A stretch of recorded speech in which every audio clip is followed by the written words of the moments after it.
Sleeper is the #1 fantasy sports app. It pays to know sports.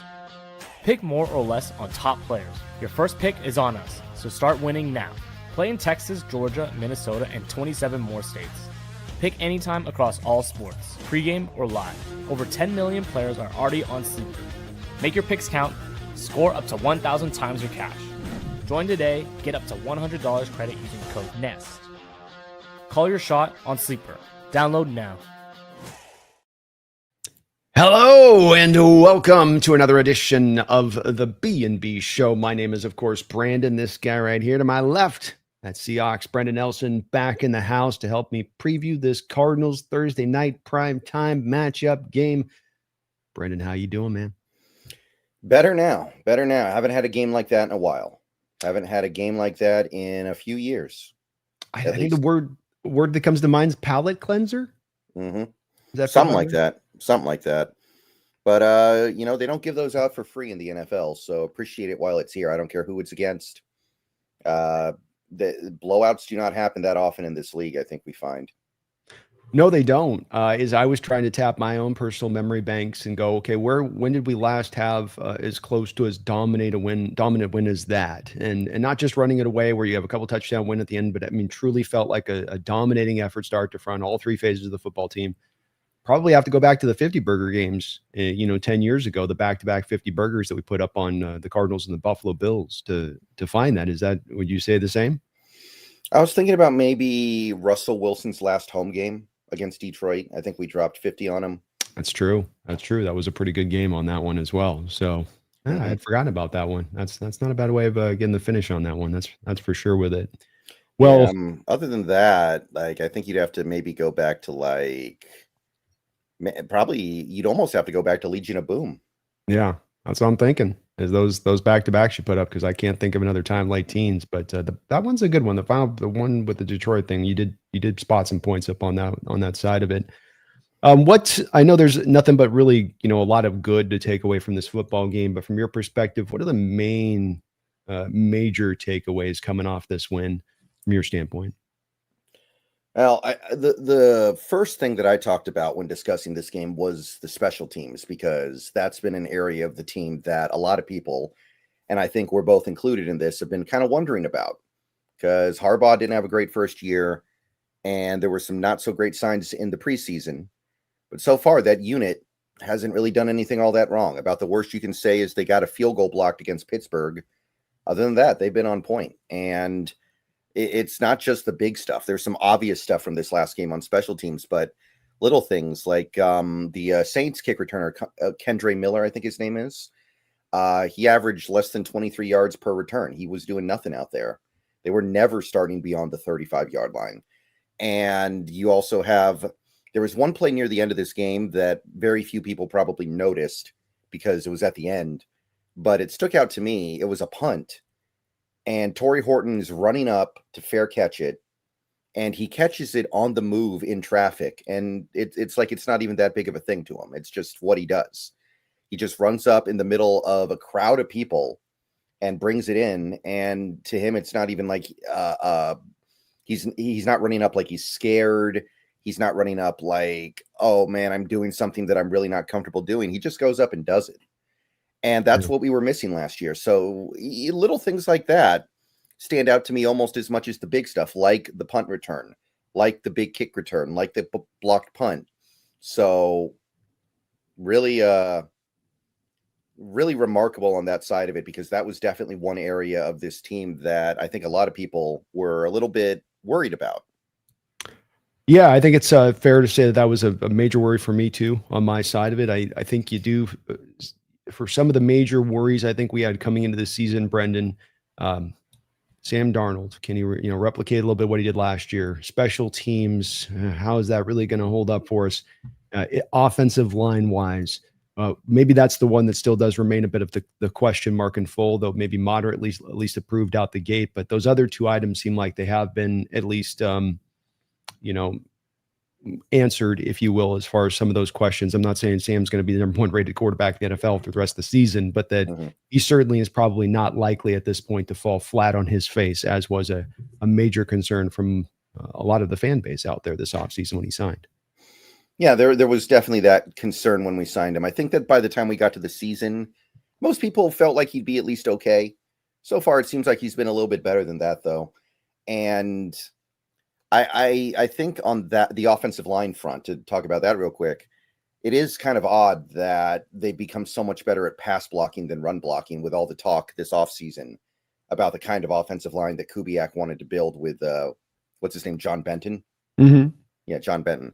So I don't really know what to think about that, but I guess it does kind of harken back to the fact that we do have two tackles that grew up in air raid systems. So it kind of makes sense. Maybe their comfort area would still be pass protection. And even a guy like Gray Zabel, I don't know how much of a run game grinder he is coming from North Dakota State. So maybe it's not that surprising. I don't know, but I got to say, so far, I'm pretty happy. I know the aggregate has us as a slightly above average pass protecting team, which is, I think, a pretty remarkable step forward, something that we haven't consistently had in a while. There have been moments where we've had a pass protecting line like that, but it never lasted long. This feels like it can last. I do think so as well. I think that there's been a couple of things that have really contributed to helping this offensive line in pass pro rather than it just necessarily being the skill set of the guys being, I think you're right about the track record and their history being this is what they do best in their background. But I think, and let's see if you're buying this, I think there's two real major parts of this that have helped out the pass protection. One, the last two games and the commitment to the play action under center stuff, which was really completely missing last year in full with Grubb. So it made things so much harder on the pass protection throughout the year because of that, in my opinion. And then the other thing that I think is the major difference this year that you're seeing that may not be necessarily just the guys being good in the pass pro game is the willfulness from Sam Darnold to get the ball out of his hand. He's averaging 2.7 seconds on his time to throw right now. And with Russell and Geno, we have to acknowledge the fact that the last two QBs who've come through here have been more flirting around the 3-second mark, over 3-second mark on the time to throw. If you're going to hold it for over 3 seconds, you're going to put your pass protection in a lot more dangerous situations to have to hold up longer. You buying that? Well, yeah, and especially with Russ, I think we've learned from since he's left, he really hangs his offensive linemen out to dry in some of those situations. Like Denver had the best pass protecting offensive line in football with Russ, and you wouldn't have known it. Bo Nix shows up, and suddenly they look like it. Mm-hmm. And you're seeing a little bit of that too, with even compared to Geno, which I wasn't really expecting because Darnold, to me, throughout most of his career, has been a guy who holds onto the ball for a while, even when he's been good. So this does feel like something a little bit different because I'm thinking about some of that stuff that he was doing earlier in his career. It felt like he was a guy who liked to pat the ball a few times before letting it go. So this does feel a little bit, I don't know. It feels a little bit unexpected to me because it wasn't what I saw from him before. Yeah, very true. Even last year in the Minnesota year, I think he was fairly high up there on the time to throw throughout the course of the season on that one. So kind of a new thing. It has been impressive to watch Brendan as they are not only getting the ball out of his hands fast, but they are finding effectiveness as an offense on top of that. He's been really smart with his decision-making. You're seeing teams in this game, but back-to-back weeks, I feel like both of these two teams that we played, the Steelers and Saints, have really, really brought guys up around the line of scrimmage and tried to say, look, we're going to take away. That's part, to me, the run game not working as much as that. Look, when you're going to stack a box up on the running game, you're just not likely to see a lot of success. And I think the Seahawks right now are second in the NFL with the stack box rate, somewhere in that territory on the opposition against them. And so I think some of this is just, will maybe get cleaned up a little bit if we can start to force some of these teams to back off a little bit. And look, if Sam's going to hit some of those deep balls to Jackson Smith and make you pay the price, and he's got some chunk throws down the field through the last couple of weeks, that's how you force teams to get out of those heavier fronts. Yeah, that's what I'm waiting for, these teams to start to understand that JSN is not just a possession receiver. And I feel like they're still kind of thinking along those lines. And I understand why they might think that, but it's clearly not true anymore. I think he leads the league in 40-yard catches. And I know it's probably just like 3 or 4 catches, but at a certain point, these teams are going to have to realize they can't defend him the way they thought they could defend him. And I'm hoping it happens soon because I want to see this run game open up. Well, and you see when they're doing it on these big throws, even the one in the game that was later on where that guy's kind of, the second guy's kind of trailing, but it really is more pure one-on-one situation for JSN in that moment. And he's getting those opportunities with that. And, Sam's like, all right, I know you're going to get open. I'll trust it. And they can go take it. And it's kind of odd to watch how extreme to me, rewatching the tape the past 2 weeks for the Steelers and the Saints, how much they brought down there, and it backed up by the stack box numbers that you can see that kind of conjoin with this a little bit, Brendan. As to, look, I know you want to take away the running game from Seattle, but they're almost completely leaving themselves super vulnerable to the back end to get this done. Mm-hmm. Yeah. It's it has to stop eventually, because I think that when you look at not just JSN's numbers, but his efficiency and the fact that he's playing outside so much, is not a true X receiver, but not a true slot receiver either. I think he's getting to the point now where we're starting to talk about him not just as like a top 10, but maybe even a top 8 receiver in this league. Maybe top 5. I mean, it's, Yeah. he could be even getting up in that area. I was thinking about that, because to me, the increase in value you have when you start playing outside compared to somebody like Amon-Ra, who has always played a majority of his snaps in the slot, or CeeDee Lamb, who has played a majority of his snaps in the slot, with the exception of, I think, 2021. Like, at a certain point, that value becomes so significant. I do think at a certain point, you got to say that if JSN can keep it up with this production on the outside, he is more valuable than those guys. I would have to think you do. I mean, and when it comes to Amon, I know he's been very productive. I think in watching him, and especially on that Baltimore Raven game the other night, Brendan, I think JSN's faster than Amon. I think he's a little bigger than Amon. I think there's a little more upside there than what you see in Amon, in my opinion, which just raises that potential that much more further, up in that way. We had another receiver that is also really coming on in a great way, and it's just another one of those beautiful, you know how these seasons are going to turn and what new things come up that are great turns of the fate for you, be it a player you drafted, signed, a guy that developed suddenly. But Horton has been another one of those guys here that just so good, the timing to have a guy like this come in on the heels of moving on from a Lockett and a DK. And yes, you're bringing in Cooper and you got JSN here, but to have him here as that third addition into this is just, it works so well, doesn't it? And you can see how it fits really nicely between the three of those guys, and how you can kind of establish the pecking order and the utilization of each of them.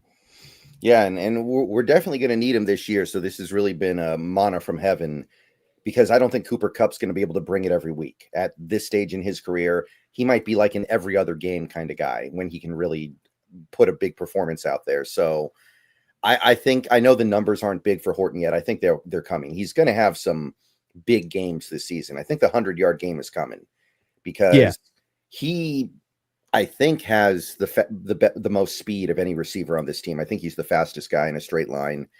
And I think there's a big play waiting to happen there. And that was a draft pick that I loved. That was probably my favorite pick of the entire draft for the Seahawks in terms of value. And I still didn't think it would manifest this quickly, because he was coming back from, I think he tore his ACL last year. It was an ankle injury. It was pretty bad though, right? I know he missed the entire last 2 months of the year. So I wasn't really thinking it was going to be anything big this year, but something pretty special has happened there. And with MVS kind of falling on his face here, we really need it. We really need it. And I'm sure you heard the Kubiak comments from yesterday talking about him. Like that's got to get you excited. Now, well, Kubiak never smiles, man. It's the only time I think I've ever seen him smile since he's been here. He's so, stoic and cold-blooded about it. Yeah, exactly. But, I'm sure that Torrey Horton will never be as good as Justin Jefferson, who is probably going to go down as one of the all-time greats. But it kind of reminds me, I remember listening to, I think it was Hawk Blogger, way back when we drafted Tyler Lockett. So this was a long time ago. And he was like trying to compare Tyler Lockett to a player, and he actually said Antonio Brown. And I was like, that's very gluttonous to say. That's a very greedy thing to say, but it actually ended up almost working out that way. So, and I hear that, I get excited, because it's like sometimes these guys nail it. Yeah, and I think it was something to where he wasn't, you'd agree with Kubiak, it wasn't like he was trying to soup up Horton's confidence, or that he was just grabbing the first random name that popped into his brain of a good receiver that he has coached, but instead seemed like, with the way that it had to get pulled out of him a little bit, that this is something he had been thinking about prior to that question. It had been kind of on his mind. That was the person. Maybe I am, artificially boosting it a little bit. But I felt like that in his response. Did you feel the same way? Yeah, I think that's fair. I don't think he just said it. I think that if you had expanded it out to like any wide receiver, I don't think he would have just said, "Oh, Jerry Rice." He thought about that one for a little bit. Yeah. And somebody actually posted the measurables of the two players, Horton and Jefferson. They're very similar. I was like, "Oh, wow, interesting."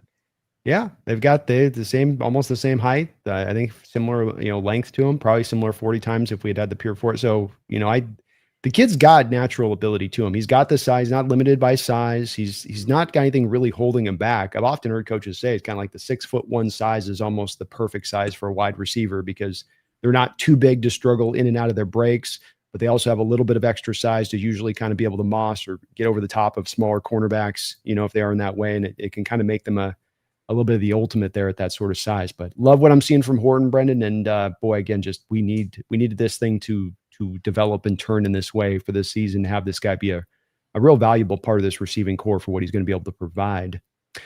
Defensively speaking in this game, are you at all worried about through 3 weeks the fact that this team's not getting sacks, or it's all good? We're getting pressures. We're disrupting the quarterback. That's what really at the end of the day matters most.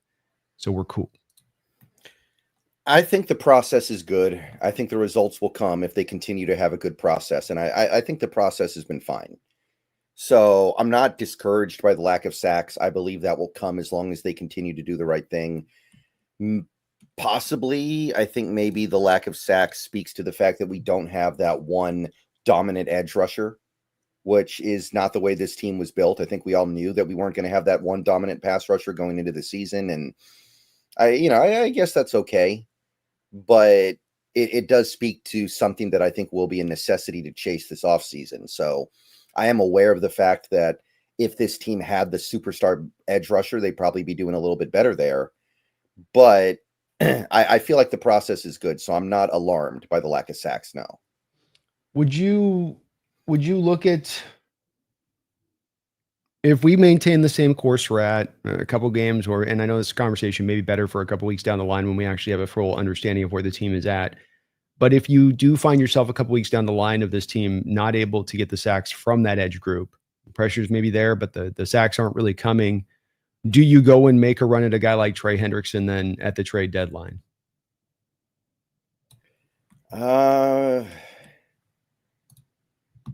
don't know about the Trey Hendrickson thing. That one I'm not enamored with. Personally. Toss that one out, but maybe Thibodeau or just that. Would you make an aggressive move without maybe being specific to the guy? If it's that way, or ride it out, trust the process, and we've got enough through the rest of the parts of this team. Nwosu is going to get healthier as the year goes along, theoretically.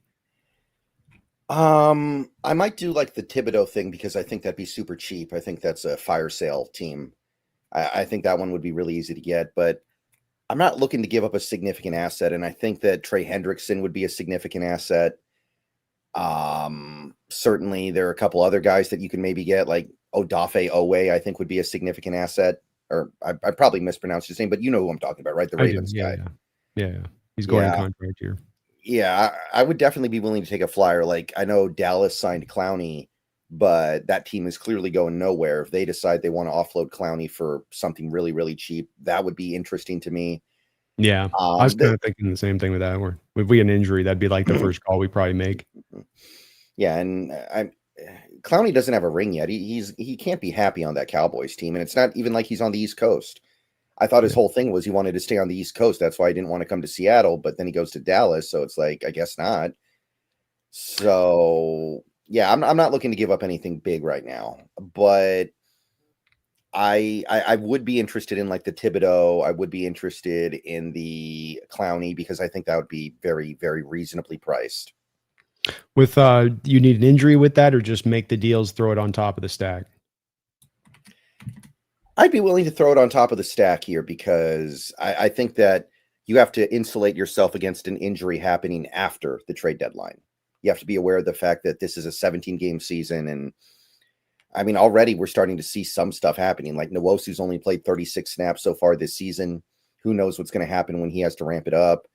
Mafe, I know, has the toe injury now. And we've learned that toe injuries are pretty serious for these football players.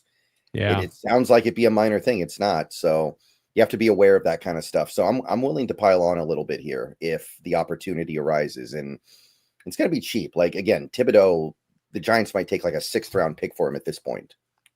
Yeah, it's great points on your part. I would probably be in agreement with you. You can never, as they say, the old axiom, you can never have too many great pass rushers or good pass rushers. It's like having too many good offensive linemen. It's not a thing. Doesn't exist. Well, when looking back at this last game, just kind of wrapping up, putting a bit of a bow on this, is there anything else that stood out to you from this game that you wanted to kind of cover that you think is important? Not much else, man. It just kind of got out of hand so quickly. There's really not too much to say. Like, the defense in general was just really good, really efficient. They couldn't run the ball on us. They couldn't throw the ball on us effectively.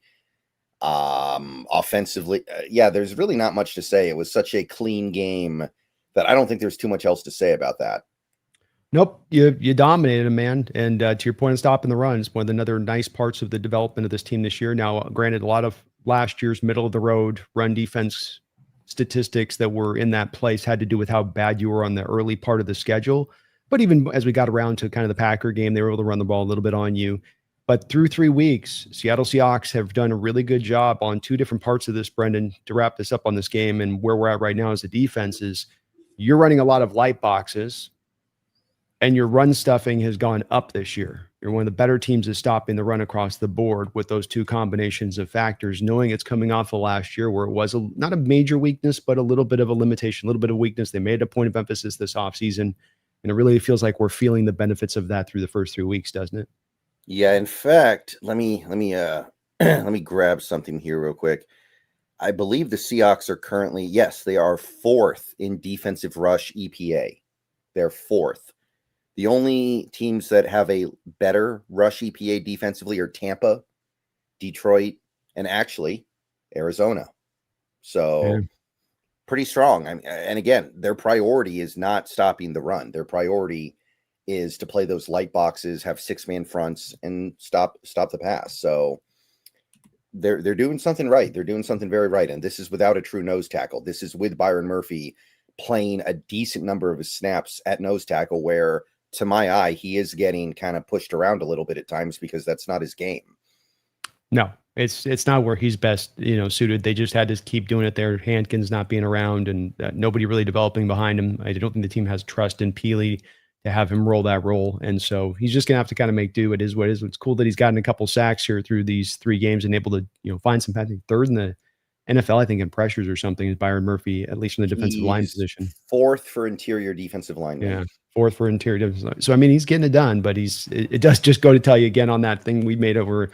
Imagine what happens when you let this guy loose from the 3 tech and he's not dealing with double teams 65% of his snaps, 75% of his snaps, and that's what you will get from him and what kind of player he's going to be at that point, I think is going to be awesome. But first world problems, good problem to have. You got so many good defensive linemen that you just don't know where to put them, and you got to squish him in there as you can to get him snaps and get him reps. And that's a little bit of what you're doing here, I think, with Byron too, because you just love what Leonard's bringing. Because Leonard's being awesome too.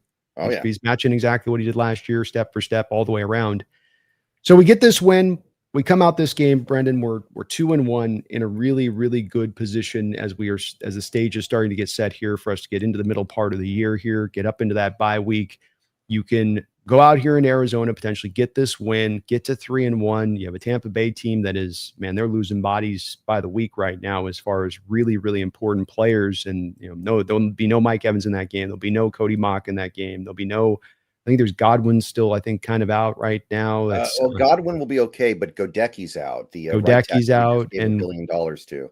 Wirfs is just maybe coming back off the arthroscopic surgery that he had on that side of it. So they've got some injuries with that. Kind of what I'm saying is, if you can get this 3-1 mini bye to the Tampa Bay game, that's what we call setting the stage, isn't it? On this kind of game, just every game's important. Every game you got to get, but this one, especially for what Seattle's trying to do, for the hopes they have for this upcoming season that they want to accomplish.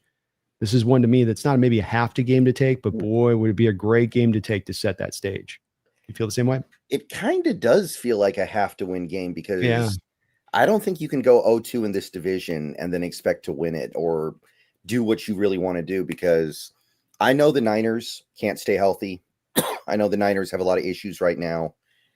But you look at that remaining schedule and you consider the fact that that is a very well-coached team. They might get to like 15 wins just by showing up every week. They might. Like, you look at that schedule, I'm sorry, it could be off to the races. And the Rams, I mean, they absolutely should have won that game on Sunday, and their schedule is pretty soft as well. It's slightly less soft than ours or San Fran's, but it is soft. So if you go, it feels like the divisional games are going to decide this division. And if you go to 0-2 in the division, that may not be something you can come back from. That might be something that you just need to kind of almost already start thinking about a wild card almost, because it's so much to overcome, especially when you haven't even played the Rams yet, and they may end up being the best team of them all. Yeah, especially considering that they've had your number, relatively speaking. I mean, last year you got the win, but you got the win because they were playing backups, and you barely were able to take the game with Jimmy Garoppolo as the starting quarterback. So I agree with you. I mean, maybe there's a real argument to be made that you have to get this if you have any hopes of taking the division. And I think the good news here is that we are facing the Cardinals team that we weren't sure about where they were going to develop coming into this year. They're a solid team. They've got good parts on both sides of the ball, Brendan. But I think it would be fair to say that they've not developed into even though they're 2-1, the lack of a better term, the worst case scenario for our Seahawks of a Cardinal version team, if that makes sense, right? One that had like gotten that next step forward, and you could feel that this year. And the Gannon sort of stair-step program that they've been on a yearly basis just continues. Doesn't quite feel like that out the gate for them here, does it? Right. And big reason why would be all these injuries. They're going into this game missing a lot. We know about Connor. Now, I don't know if Connor had much left, to be perfectly honest. He was struggling out the gate this season, and he's 30. Yeah. He is at the age where you would kind of expect a running back to fall off. Yeah. But they've already said they've got no Zay Jones this weekend, and that's a team that doesn't have great depth at receiver, so that's actually kind of a big deal. Paris Johnson, we don't know. Maybe, maybe not. Kelvin Beachum, maybe, maybe not. So they would be down to like their fourth string left tackle if those guys can't go. Of course, we know what's going on with Will Johnson. I don't expect him to play, and he's been great for them. He's been awesome. Yeah, he's got the groin. You got to be careful with those. Yeah. Garrett Williams, probably not playing. Well, I think he's actually on IR still, so he can't come back until next week. We already know what's going on with Walter Nolan. He's definitely out. They've got the what's the other? Oh, Ojulari. He's still out. So they're missing a lot on both sides of the ball here. And offensively, it really just kind of feels like the Trey McBride show right now, because I don't know a lot of Cardinals fans, but I am starting to feel that urgency from Cardinals fans with Marvin Harrison. They're starting to get a little bit antsy with him, because this guy was supposed to be generational, and so far it looks like there are a couple receivers in his own draft class that are a lot better. Yeah. So I'm feeling that urgency. Like, I feel like they're not too happy with where he is right now. No, and he seems to be in a little bit of a place where, even beyond the physical with him, that there's something, maybe mental there with him a little bit on some of it, where you just get into a bit of a bad place in that realm of things. Your confidence is dinged maybe just a little bit. And, it definitely is one where they needed him in that receiving core, because they didn't do enough this offseason to develop. I mean, part of the reason Zay Jones is playing because Greg Dortch, who we both know has not been good enough, it wasn't good enough. And they're like, well, let's try Zay Jones. Zay Jones has been mainly an outside wide receiver in his career, but you're pumping him into the slot because you just don't feel good about what you have in the slot. I don't know if you watched the tape last week with the Niner game, but I did feel like there was a couple times where Wilson, the other receiver, struggled to generate separation, and it caused a tighter throw to have to be made, where it's basically a contested catch kind of situation. Yeah, he was never a guy who would build a lot of separation, I don't think, even in college. So it's not shocking. No, it's not. But it definitely makes their offense feel limited when they also can't necessarily run the ball with a lot of dynamicism either. Now, some of that, of course, is Connor. Some of it is also just that they're not necessarily opening a lot of holes in the run game, I think, either to that side. So, it's a team you are catching kind of right here. I want to talk about them a little bit on their offense. I got some cut-ups for that I want to show on that. So let's start with the offense if we can, because I don't have cut-ups for that, where I just don't think it's as pertinent to what we did last year, because that was the air raid offense against the Cardinals. That's some different personnel there with Geno Smith at the quarterback position, and how you play this year, I think, will be much different. But I think that the thing that stands out with the two Cardinal games, especially the second Cardinal game, which will be interesting to see from a Kubiak standpoint when he goes back and watches the tape last year, Brendan, that was the game, especially the second one, where you really unleashed the gap-based concepts with Zach Charbonnet. And he went well over 100 yards, had his best game as a pro in that second Cardinal game. But a lot of you finding success in both those two games where the ball came off the gap rather than the zone thing. Kind of will be interesting from my perspective right out the chute here and looking at this to see if Kubiak will go back to that a little bit, or if he's going to stay to his tried and true bread and butter, zone-based stuff, outside stuff, kind of what he's been running. Yeah, it is worth noting the Cardinals' defensive line is very different than last year's, though. Like Calais Campbell's there now, Dalvin Tomlinson, Josh Sweat. Obviously, they don't have everything they wanted to have. They don't have Nolan, they don't have Ojulari, but it's a very different group. And you got to tell me a little bit about Darius Robinson, because I remember talking about him in the draft a year or two ago, and my understanding is he has been a colossal failure to this point. What is going on with Darius Robinson? I wish I had a better explanation for it as well, because I did like him as a pick for the Cardinals, where they got him, especially at the end of the first round. And that, to me, he was a guy that was going to give you like a little bit like the Mykel Williams outlook of things, where you have a really big, monstrous edge who should bare minimum give you that hard edge, be a dynamic run defender, be unblockable as a run defender, and maybe the pass rush will need to kind of come along. And instead, what's happened is he lost his whole year last year almost to the injury, never was able to come back 100% healthy from that.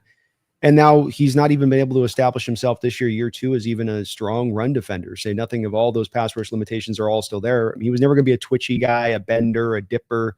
He was going to be a power guy that was going to try to kind of throw guys around off the edge a bit.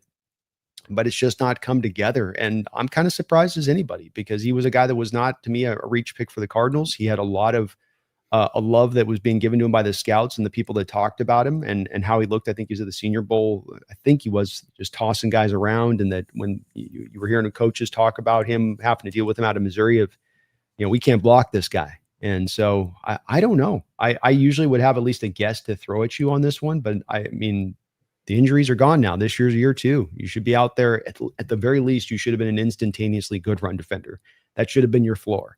And it's not your floor, and I'm kind of shook by it. Yeah, it doesn't. And they were counting on him too. I know that they brought in a lot of stuff this offseason, but they were counting on him to be something. It's still a very different defensive line than last year, though. So I'm not sure if you can apply all the same philosophies from last year to this year with the whole zone versus gap thing. And I feel like this team is built to run zone, so I do imagine they'll lean that way. But it is an interesting thing to watch. You're right. Yeah, I think it's, and they do have a couple. They got Baron Browning's a decent guy rotationally, and come in there, give him some pass rush, and then even in Zaven Collins, he's the decent edge. He's not dynamic, but he gives them at least some depth there. So they also have a little bit of like they can rotate through and stay fresh throughout the course of the game. A little bit with that. And I would reckon to guess that you're probably right that you stick with what you're going to live in on this. I think the interesting thing to this too will be, do you feel like the Cardinals are going to probably, if you're Kubiak, are you going to anticipate the Cardinals will try to stack that box up against you like teams have tended to do when you go to these tight splits, and that's their counter to you on that? Or do you think they're going to say, well, look, we're down all these cornerbacks in the back end. We can't let these Seahawks receivers have these one-on-one opportunities, and then it's going to force them more into cover 2 shells and less of the guy coming down the box as the 8th defender? I kind of feel like the latter. I think it's going to be they have to play back because they got no Will Johnson. They got no Sean Murphy Bunting. They got no Garrett Williams.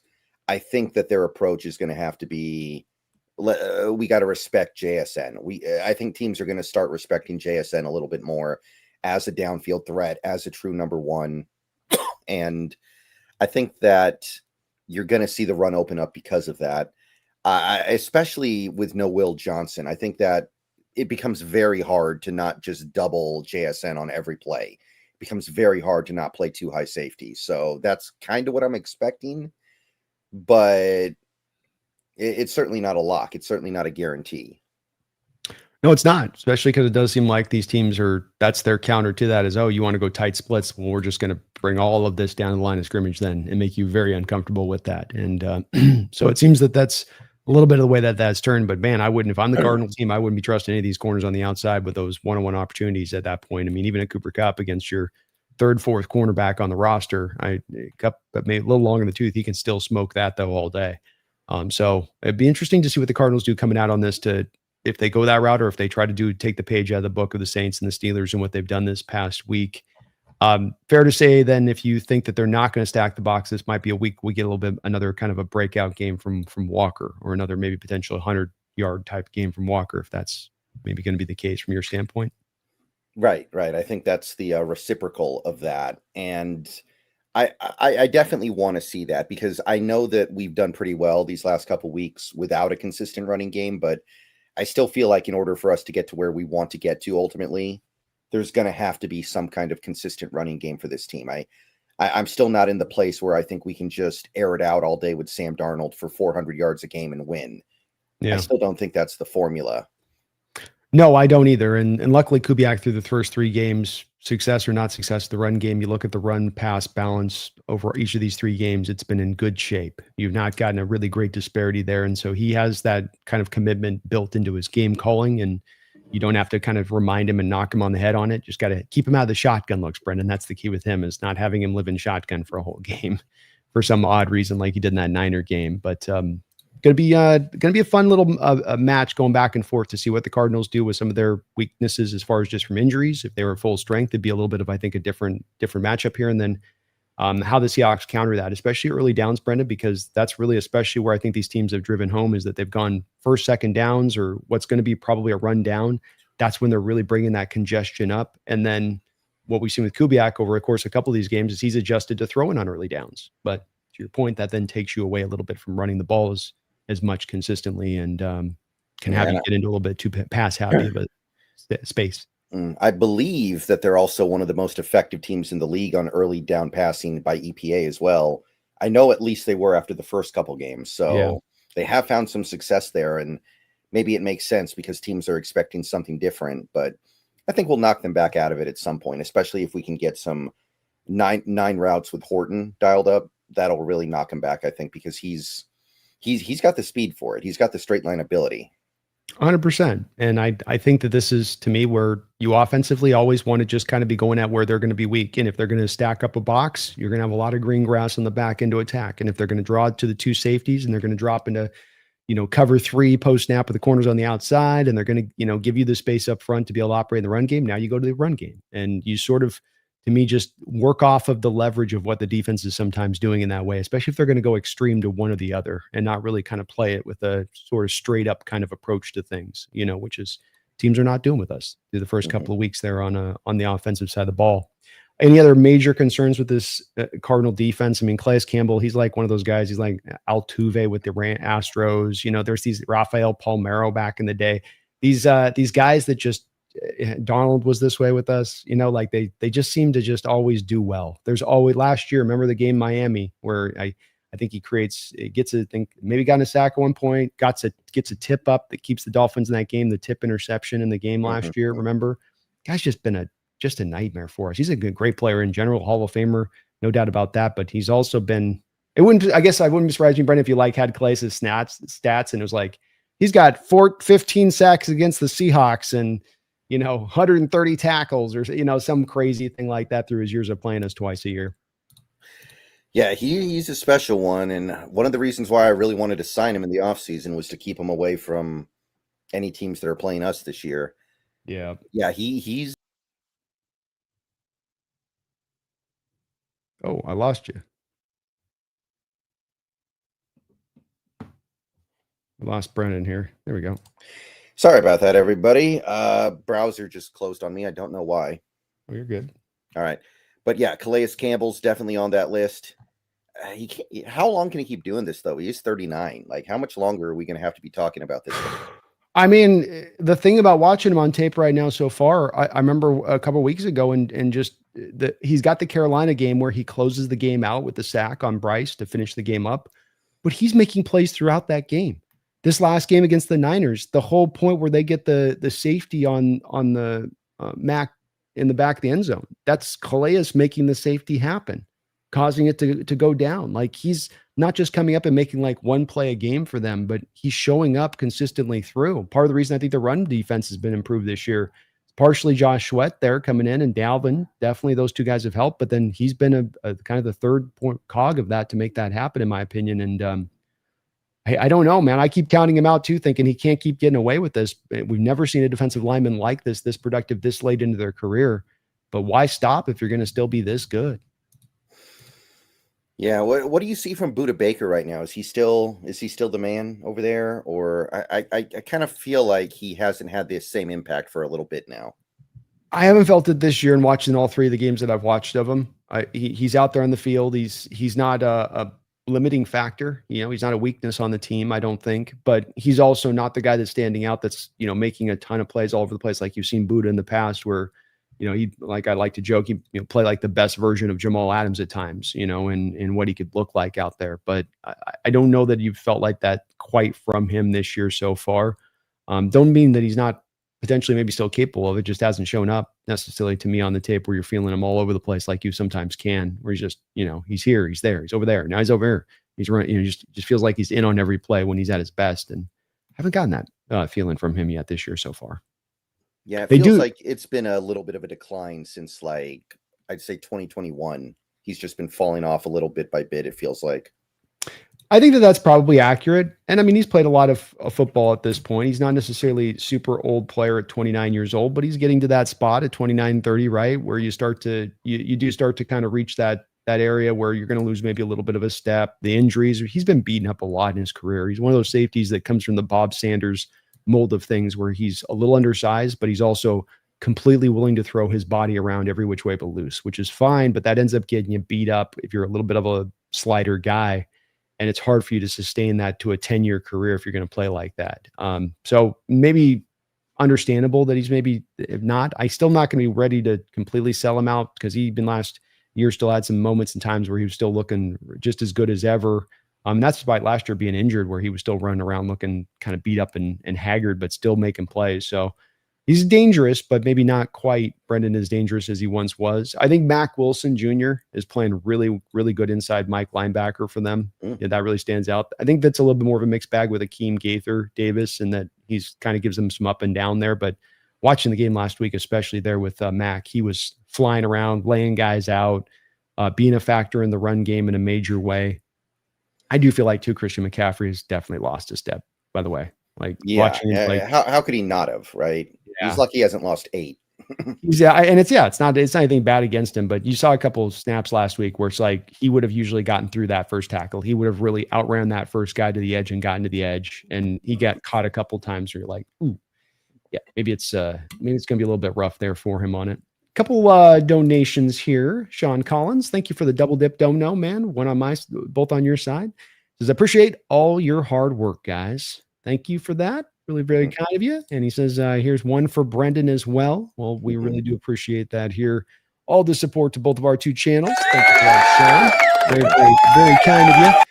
You guys can't. Yeah, and don't worry about it. Brandon is laundering his money through me, so don't worry about it, guys. That's why that happened. That's right. Exactly. Hey, you gotta keep the tax man off you by somehow or another, Brendan. You know what I mean? Absolutely. They're on your butt with this. If you guys can too for us, please do on either side of us, wherever you're watching, hit that like button. Good time right now as well to thank the sponsor of the show, which is going to be Sleeper. Sleeper is sponsoring both Brendan and me this year. They've been so kind. If I can get my stupid thing right. I always get it right. I think I got it right, Brendan, then I don't have it right. There we go. But Sleeper is going to be sponsoring both me and Brendan here throughout the course of this year. They've been very kind to do so, and we're very happy to have these guys along. Sleeper right now is a new fantasy app, or new-ish fantasy app, that's taken over the scene here, and they're going to be getting into Washington State here very soon. So you're looking at, I know it's been closed down and limited in the state in a lot of different ways, but this is about to open up. You're going to have daily fantasy that you can get into. A variety of different, getting all different sports, not just football with this. So if you got your fantasy league out, you can get a whole new fantasy league on a weekly basis, recoup some of that pride. They've got the dailies, they got the sort of the pick'ems as well, which is what I really like. And Brendan really likes, I think, as well, where you get in the over and the unders on this one a little bit. Oh yeah. So me and Brendan today are going to put together a nice little tasty ticket, if we can, on this one to help you guys out and show you the way. Let's get over here to the Arizona-Seattle game. We've got the freebie, Brendan. We got to take the freebie, right? Like, you've got to take the freebie. So we're going to take the point. Why would you not want it? It's free. Yeah. Why would you not want the freebie? So we're going with the Carson Wentz 0.5 yards over. I'm taking that right out the gate. Boom. Okay.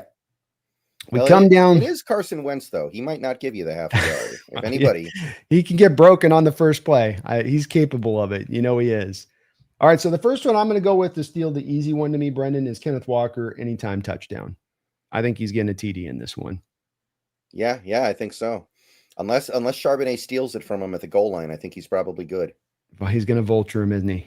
He's going to vulture him. That's the only thing that could happen. All right, what's your pick here? Which one do you want to go with? I'm gonna say, keep going down here. I want to take a look at some of these. Give me the AJ Barner. It's time for these tight ends to start doing something. And 16 and a half, he could do that in one play. Like, give me. I like it. What about Jason Myers on 2 more field goals? Let me think here. I'm okay with that. I don't mind that. I think that Cardinals run defense might make it a little bit harder to score in the red zone. So maybe that's a reasonable bet. All right, then let's pick one card. Give me a Cardinal one. All right. Let's even though I'm not the biggest fan of him right now, let's give Marvin Harrison the over on 46.5. He's got to redeem himself after those drops against the Niners.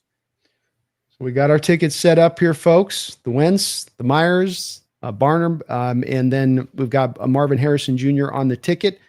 Let's do a $5 on this one, and we'll submit that sucker. So you got yourself set up and ready to go. That's going to be a 16.6 timeser. If we can pull this one in, it's going to be some nice dough on that side of it. But again, please do use my code today, NEST, and they'll match you up to 100% of your first deposit.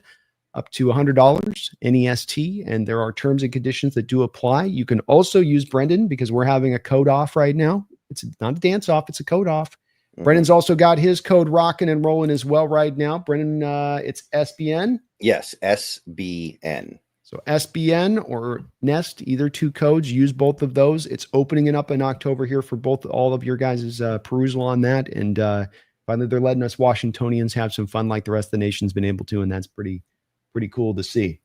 Yeah, Brendan, let's turn this over here a little bit to the defensive side of the ball, and I got some cut-ups I want to show. Bronze Sausage, thank you for the $2 donation. Says go Hawks. All right, you guys are great. Appreciate you, Bronze.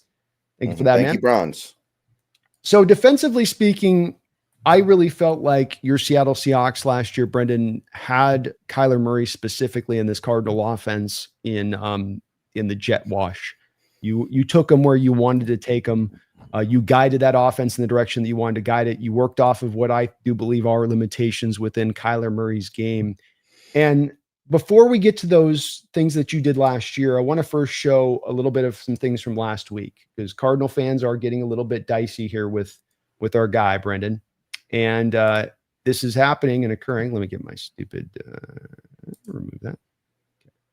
And boom. So it's plays like this. Remember this from the Russell Wilson days, by the way? Does this bring back memories? Oh boy. Okay. I see where you're going with this. No, this is the Cardinal fans that did this. I'm not. It's just I was talking to Mike yesterday. He's a sports fan. He was bringing up that this was catching some. Catching some teeth. What's the guy doing on the bottom? By the way, did he ever get out of his stance? It looks like he's still like in his pre-snap stance, and the play's just going on around him. That's what it looks like. I know it's not, but that's what it looks like. I'm sorry. That's pretty funny. No, it is. I can understand too why the Cardinal fans got on this because you got a 3rd and 1, and you seem to have 3 different guys that he could go to here, and he doesn't choose any of these. Spoiler alert: he doesn't choose any of these 3 options on the play. He actually ends up almost having a safety cost on this play. Brendan, can you imagine why this would have pissed off Cardinal fans? This should have been a safety. Like the officials bailed him out where he threw it from within the. It was a bad intentional grounding from within the end zone. They didn't call it because like his arm got past the white line or something. It was one of those silly situations. Turns down a 1st down from 3 different areas and then almost gets a safety. Yeah, that's going to drive you crazy as a fan on that. This also then though showed up for me when I was watching the All-22 in preparation for just the game and doing the roundtable that I do. Watch this one, Brendan, and tell me that this isn't something to you that stands out where this to me just encapsulates Kyler to me. 3rd down, 6-7 yards. Okay. Keep that in your mind on this before I show this play. We're going to watch it a couple times, and you tell me if you see anything. I want to hear what you see. I That want to hear what is you see. okay, that play. I'm seeing the slant come open over the middle there. If all Yes. you need is 6 or 7 yards. Yes. Who is that? That's not Zay. That's is that Dorsch? Wilson. Okay, it's Wilson. So Zay is the guy that he throws to over the top. Right. But he turns down the slant first down. And I Yeah. don't think he can see it, Brendan. He can't. That's why I think it's not that he turns it down because he wants to go for the big play. And some Cardinal fans think that on this. I think that if you look at the defensive lineman, he pushes the guy right back into right within about a yard of him. And when you get a defensive lineman that close to Kyler, he's done. He's not going to see anything within about 5, 6, 7 yards of the line of scrimmage. And the reason he goes to this play down the field is, Brendan, it's that whole thing of, sight line, where if a guy is deeper down the field and I'm a shorter quarterback, I can see the guy deeper down the field than I can the guy that's short, right? Because I've got further distance for that offset of the size difference to kind of work in there a little bit. So this was another third down in this game where, you keep the drive going, you put this game out, you go win the game if just making one decision there different. But that's kind of a little bit of what you get with Kyler, isn't it? I mean, in sort of part and parcel there to me a little bit. That's just, what you sort of can kind of expect with him. Yeah, that and we know about that a little bit. We've experienced it, and it is frustrating. Those exact kind of plays. He can give you the highlight reel play, but he can't seal the game with the routine play.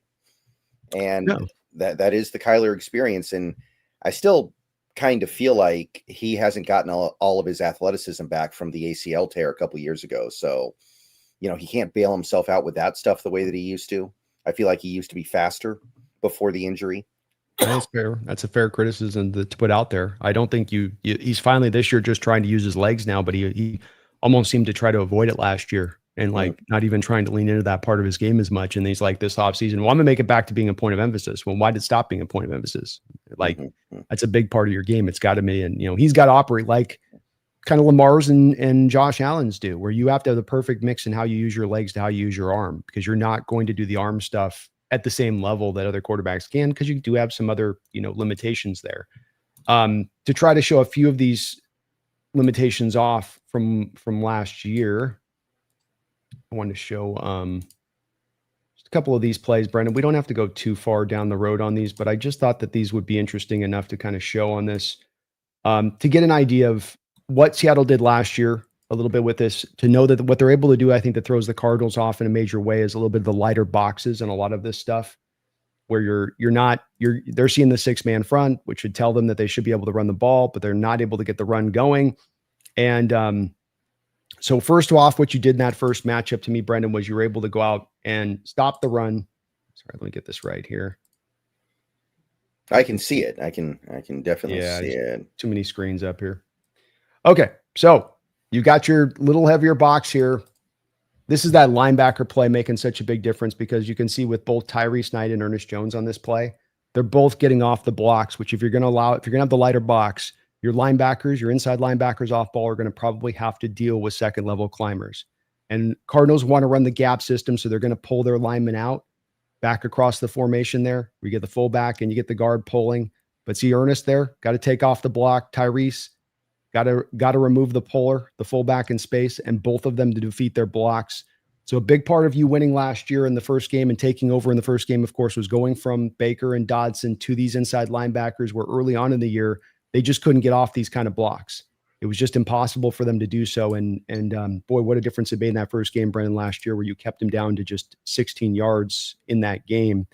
Do you think the Cardinals try to just hammer the run game with us on this, with what they're going to be looking at here? I think they kind of have to. They don't have the receivers, especially with us getting all of our secondary players back. I mean, I understand that they also just lost their running back, but I think they were kind of planning on handing the keys to Trey McBride anyway. Yeah. So I kind of feel like they got no choice. I think they're going to have to run the ball a lot and just hope that it works out. And this is the cool thing with Mike McDonald's defense, Brendan, because, you look at this front here, you got 6 guys here on the line of scrimmage. Look at all those Cardinal bodies here. I mean, there's 2 tight ends on this line. So this is a 12 personnel look, and you're going with 6 guys for their 1, 2, 3, 4, 5, 6, 7. You got 7 guys for their 6. They can block you up pure here. There should be no way that this run game doesn't at least go with, as you just watch the setup of it. And this is where I think the Cardinals have a little bit of where Mike can kind of bait you up on this to make you go, we got to run against this look. We got to run against this front. But look at how well they do it at everybody just keeping their gap integrity. Mafe comes off, sets the hard edge to drive him inside there. Everybody's kind of controlling their blocks. Yeah, and the guy on the edge is kind of out of the play almost because he's watching Kyler. So he's not even really involved, and you still stuff it up. Yeah, you got to keep him accounted for, essentially. Kyler on the keeper there. So it's something that's just Seattle's done so good this year already. And on top of this, they did great in this game, but they've done a really exceptional job this year so far, being able to run these kind of light boxes that would typically get defenses, I think, slayed a little bit here, Brendan. And they've been able to find some answers on that. And it's going to be the key in this game is, can you entice the Cardinals to run the light boxes?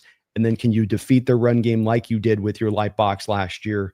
One of my real major keys in this one, to see if Seattle can kind of replicate that, because it's not easy to do, especially with the Cardinal team that runs the ball pretty darn good, Brendan. Yeah. Do you like Trey McBride? I remember liking him quite a bit in college. Are you a fan?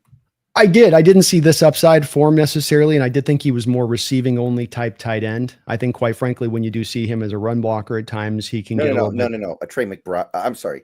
Did I say Trey McBride? I meant Trey Benson. Oh, Benson. Yes. I called him 90% of Todd Gurley. So he wasn't going to be like a difference-making Todd Gurley to the element of what Todd brought, but that he had that same kind of smooth running style and explosiveness with speed, with decent size to him, kind of as an all combination. Just that smooth glide that I had with him at Florida State. How about you? I thought he was the best running back in that class, which wasn't necessarily saying a lot, but I was a fan. I did think he was going to be good. And I think that the Cardinals were planning on flipping things over to him anyway this year. Too many Treys on this Cardinals team, I guess. Sorry, I got confused there. But you're good. Yeah, I did like him. He was, to me, the only running back in that class that was worthy of a second-round pick, and the Cardinals got him right around there. So pretty good. I think I did have him in that area. If it wasn't the second round that I had him, it was third round, worst case scenario. So I did like his talent, and I think he's going to be a good back for them. I wonder a little bit about him and the ability to create on his own. He's a guy that might strike me a little bit as a guy that you have to give him that hole to get the most effectiveness from him. But aside from that, I think he's got some real true talent, and he could be a problem. You mentioned a little bit about Kyler Murray, which I think does stand out with him, which is that you make sure I'm catching you accurately. He feels like, to me, a guy you script it up nice and you have something scripted up on the first read for him to go to. He can go find that first read. Now you start drawing him into second, third read city, and now he starts getting a little uncomfortable and nervous. Now you start getting him doing a little bit more of, I'm going to try to rotate my way back and forth in this pocket to find some free space to throw the ball down the field. Because again, not as much a guy looking to necessarily run. He wants to kind of work that pocket to find guys late breaking open and whatnot. And so you watch him last year, and Seattle did a great job in both of the two games, in my opinion, of taking away that first read here, Brendan. So watching Ernest Jones first, he's playing the blitz in the A gap here. But watch how he takes what, with Kyler's eyes, he takes that first read away from Kyler. And this is just the thing you were talking about where, okay, that read gets away. Now you got to kind of go figure it out. And he just doesn't have a lot of answers for that once that happens. So he's looking for the one, and that's all he's got. There is no two there, right? So watch his head again. It's one. Jones takes it away. Leonard Williams is absolutely feasting on Evan Brown in this game. I mean, I think he's baptizing Evan Brown. This is like welcome to an NFL moment in year 8 for Evan Brown, Brendan. That's what this game was. But that's what you did, is you took away that first read here. See Jones drop and the head there turn, looking at him. Bam, so that's away. And then I've got nothing else. Second, I feel a little bit of pressure, I'm just going to start to bail and go here. I don't have any secondary answers. So, okay, stop the run with the light box, create pressure with your front four, take away the first read of Kyler Murray. Are you liking this as my strategy? As I'm drawing this up as a defensive coach off some of this film from last year? Yeah, I think it's pretty elementary, man. I think it's a pretty elementary recipe. Kyler Murray at this point in his career, like he is really just that game manager type quarterback. I don't think there's a huge difference between him. He's probably a little bit better than current Russell Wilson, but it's the same idea, basically. You got to keep everything so on rails and simplified to have any kind of success. Agreed. And my understanding is Arizona can get out of that contract after this year, and I do kind of expect that to happen at this point. I think that's probably where this is headed. Yeah, I agree. I mean, they may move off of both their offensive coordinator and their quarterback this offseason, Brendan, with the way that things are heading. Something that stood out, I did a little bit of look-see at some of the statistics that stood out from the first game, Brendan. The first matchup last year, you had a 43.2% pressure rate in that game. That's with you blitzing at a 21% rate, which is right about, that's at average for Mike about. Second game was the same way. You blitzed at a 21% rate in the second game as well. You got a little bit less of a pressure rate with him in the second game. But what's interesting enough is that his time to throw was 3.13 seconds in this game. And then it was down to 2.65 seconds in the second game, despite the fact that you didn't generate as much pressure in the second game. So I don't know what to make of why you were able to get the ball out of his hands quicker in that second matchup, being that you weren't blitzing more. Your stack box rate was super low. Like they had 0% stack box rate according to the advanced stats in this game, and then only a 4% stack box rate in the next game, Brendan. So you're playing this pretty straight up with him, with Kyler. You're not throwing a lot of games at him based on some of the stats that I'm seeing from these two games last year. And why break it if it's working, right? Why not just stay with what you had going from last season? Yeah, and the personnel's not that different from last year for the Seahawks on defense, is it? It's kind of, No. I mean, Byron Murphy's a completely different player this year, but I don't know if that changes anything. If anything, that would make you want to stack the box even less, right? I would think so, man. I would think so. The DeMarcus Lawrence there, that you can trust him to do the job too with us in addition. So another play here, just two more I want to show with this. Again, goes to the first read, little bit of pressure. I'm done. I mean, he literally just gives up on this play. So that's the combination for your Seahawks here. First read taken away, get some pressure on Kyler. You're going to now get him into scramble mode. You got all those guys in the back end. So when he goes into scramble mode, he's trying to look for the secondary routes. You should have guys with coverage there in those secondary routes because you have so many guys drop to depth in this defense. And part of, I think, what makes this so hard on Kyler. And then just one more good one, Brendan, to finish this off, right, which is, of course, EJ going and making a hell of a play last year. Again, can Kyler see over the middle of the field? You tell me on this one. He never sees Ernest on this. He just decides he's going to throw this ball, I think, about right here. Shoot, actually. Sorry. Hold on. Let's start this up right. All right. Drops back.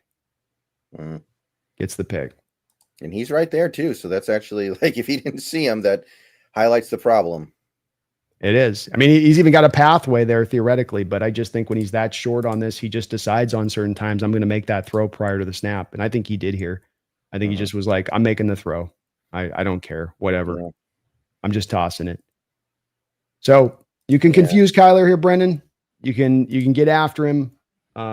This is not a thing where he's still at the point where he's like advanced his game. Would you say as well on this? Hasn't really advanced his game in a place from the head up. Then it's not, and maybe you can't when you're that small, right? Maybe there's just stuff you can't do on time, on script, progression reading, because you just can't see certain routes that's set up on the play. I'm not sure, but I don't know that I see that advancement as you talk about, or the Cardinal fans maybe get to that point. I think I would be arriving there at this point too, because I'd be going, where's my confidence that this is going to improve if it hasn't gotten improved up to this point? I mean, yeah, I'd like to get better receivers and maybe a little bit there, but I don't think that's enough of an explanation in itself, is it? Yeah, I mean, what is this, year 7 now? This is year 7 for him, something like that. I mean, it's getting a little bit harder. It's getting a little bit harder to imagine. It's getting a little bit harder to imagine him figuring it out. And, you know, we know he doesn't like looking at tape, apparently. So all that much harder. He can hit a 360 no scope, though. Well, they're getting the best version of Kyler. November 11th, Call of Duty comes out. So, you know, oh, really? That's which one's this one?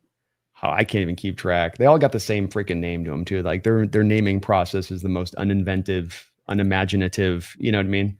BOps 4.2 or something stupid like that. You know, Modern Warfare 9.7. Yeah, I think it's Black Ops 7. Is it? Yeah, Black Ops 7. Okay, that sounds right. Hopefully, we play the Cardinals that week. I wouldn't mind. Get Kyler fully checked out by that point. Mhm. Now, all this being said, we're banging on this offense and whatnot, but this does remain, Brendan, a dangerous game. And I don't want to overstate it, where I do think we have a lot of advantages coming into this Cardinal injury situation, how we played them last year, how our defense, I think, is set up to the way Mike runs his defense is very hard on a quarterback like Kyler, in my opinion, specifically. All of that works in our favor. But Brendan, this is still a team that's 2-1. This is still a team last year that played really well despite a real daunting opening schedule. I mean, they had their first 8 weeks of the season, on the road in Buffalo and having to play Detroit. And it was a tough road for them to carve out the record they did last year. And they are better this year. They have more talent this year. So I still don't look at this as a game that we're necessarily just running away with. Would that be fair from your perspective? Or do you feel like, hey, no, we're getting ready to get hot here? Now it's a road game on the short week. I would never expect to really blow out a team as the road team on a short week. That's not something you see very often. I think it was Leonard Williams had the quote, maybe it was yesterday, where he was talking about how, these short weeks, you don't want to get out of bed. Thinking about the fact that I already got to get back to practice a day earlier than usual. And then I got a game 3 days earlier than usual. It's like, those are tough. So I'm anticipating this to be a little bit of an annoying game, despite all the things that we just said, because quite simply, we do not have we don't have the home field advantage, and this is the exact kind of game you want to have home field. The short week. It is. And we're not 100% health either on our standpoint with this, where you, especially on the defensive side of the ball in that secondary, you've got some potential concerns there, though we've had some guys really step up in a big time way, which has been cool. But, you've got some things too that make you potentially vulnerable. And look, these division games just do tend to be tight in general. They do tend to, just like the Niners and Cardinals last week, or us and then the Niners in the first week. It's just things start tight, the familiarity aspect of things that you bend into this as well. But give me a little bit of your outlook on this one, Brendan, for how you do see this playing out. Maybe it is going to be a tough matchup, but give me the way that this structurally goes from your standpoint, looking at this for how it basically plays. Well, I feel like it's going to be one of those games where we feel like we should be ahead by 3 touchdowns at the halftime, but maybe we're only up by 1. It's just going to be one of those almost like the Pittsburgh game. That was the Pittsburgh game. We kind of dominated the first half, but we were down 14-7 because of the turnovers and some of the stupid stuff that happened in that game. But I don't think it'll be enough to actually lose. I just really like this matchup. I feel like McDonald is exactly the kind of coach you want to have against a team like the way Arizona is built right now, where they have such limited options on that offense right now. So limited. They've got a tight end. They've got probably, I'd say, bottom 10 receivers in the league. If I had to, I don't know. I feel like they've got one of the worst receiver cores in the NFL. There's so little they can do, it feels like. There's so little, and they don't have a quarterback that can overcome it. So I feel like it's going to end up somewhere around 24-17. It's not going to get out of hand. It's not going to turn into a blowout. There's going to be enough equalizing forces to prevent that. But I feel pretty good about getting the win, just because I don't know how they put together enough points to beat us. Yeah, it's almost about the same kind of score that I've got at 23-17 and where I landed at with it, which just that I think that it is closer than we'd like. It's going to be annoyingly so, but I think that we're going to outplay them when it's all said and done, that there's just more of what we were able to bring to the play than what the Cardinals are able to bring to play.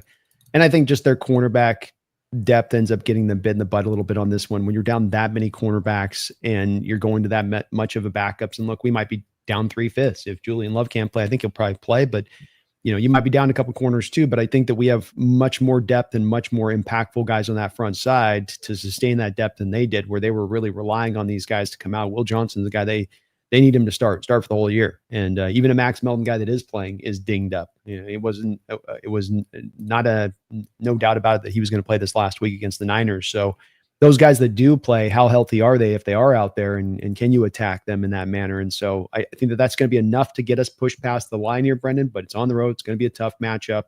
I'm expecting a dogfight all the way kind of through.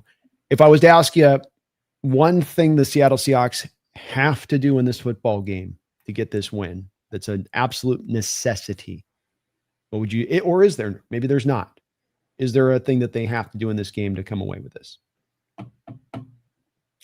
I want to say run the ball effectively, but I don't know if that's true because, again, for all we know, these teams are still going to stack the box against us. And if that's the case, then it is what it is. I feel like, again, I just feel like it comes down to the fact that I don't think our defense is going to be threatened by this offense. So I'm going to say they can't let Trey Benson get to 100 yards rushing. I'm going to say if they can make the Cardinals one-dimensional or relatively one-dimensional, force Kyler to actually have to be the one to go out there and beat them, they'll be good.